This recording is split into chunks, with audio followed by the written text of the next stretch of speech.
আজ 2025-এর 15ই আগস্ট আমাদের ভারতের স্বাধীনতা দিবস। দীর্ঘ 78 বছর পেরিয়ে এলো ভারতের স্বাধীনতা। বহু শহীদের রক্তে হয়েছে আমাদের এই স্বাধীনতা। বিভিন্ন পর্যায়ে বদলে যায় স্বাধীনতার মানে। প্রফেসর মীর বলেছেন, নিজের দেহ মনের উপর সার্বভৌম ক্ষমতাই স্বাধীনতা, আর তাকে নিয়ন্ত্রণ করার নাম পরাধীনতা।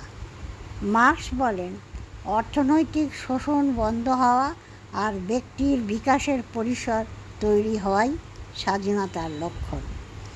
সমাজ, পাড়াপড়শি, পরিবেশ তুলে ধরে স্বাধীনতার বিভিন্ন দাবি। তার সঙ্গে আপোষের কথা, বেঁচে থাকার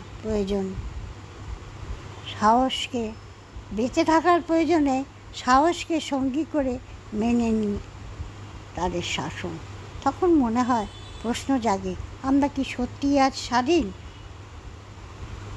আজ বাক স্বাধীনতা নেই, শাসকের শাসনে নিজেকে মানিয়ে নিতে হবে। ভুল বললেও সেটা আমাদের মেনে নিতে হবে। এটা কি স্বাধীনতা? প্রতি জেলা, প্রতি রাজ্য, প্রতি অঞ্চলকে সঠিক পথে চলতে হবে। স্বার্থ, দ্বন্দ্ব, ভোগ, কোলাহল থামাতেই হবে। আত্মত্যাগের অগ্নিমন্ত্রে দীক্ষিত হতে হবে। সকলে মিলেমিশে কাজ করতে হবে।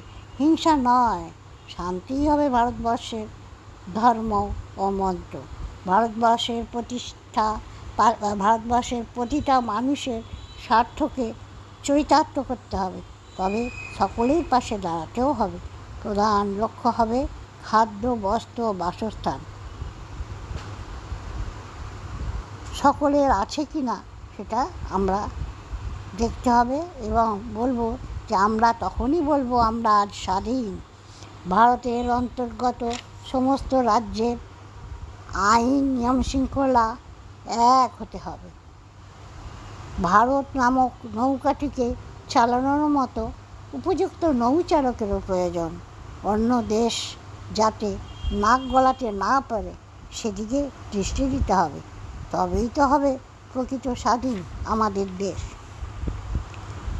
কত শহীদের রক্তে হয়ে এসেছে এই স্বাধীনতা। এই অখণ্ড ভারতকে তার সম্মান দিতেই হবে। ভারতের অর্থনৈতিক, সামাজিক, বাণিজ্যতে অনেক উন্নতি হয়েছে, ক্রমাগত আরও হবে। অন্যান্য দেশরা ভারতের উন্নতিতে হিংসা করতে আরম্ভ করে দিয়েছে। তাই আমাদের ক্রোধ, হিংসা, বিদ্বেষ ভুলে গিয়ে প্রেম ও পবিত্রতার মধ্য দিয়ে চলতে হবে। তাতেই রক্ষা হবে স্বাধীনতার মর্যাদা। অন্ন, বস্ত্র, বাসস্থান যেন প্রত্যেক নাগরিক পায়, সেই ব্যবস্থা সর্বাগ্রে প্রয়োজন। প্রতিজ্ঞা করতে হবে, ভারত মাতা আমাদের মা, তাকে রক্ষা করা আমাদের সকলের দায়িত্ব। অখণ্ড ভারতকে এগিয়ে নিয়ে যাওয়াই হবে আমাদের দায়িত্ব বা সেবা। এবার একটি কবিতা পাঠ করেই শেষ করছি।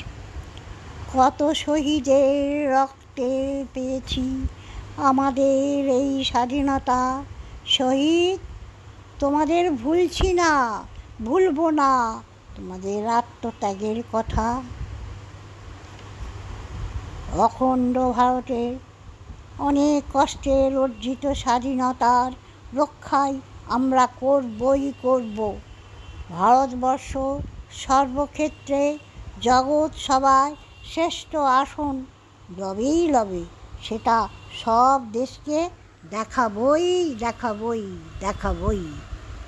জয় হিন্দ, বন্দে মাতরম।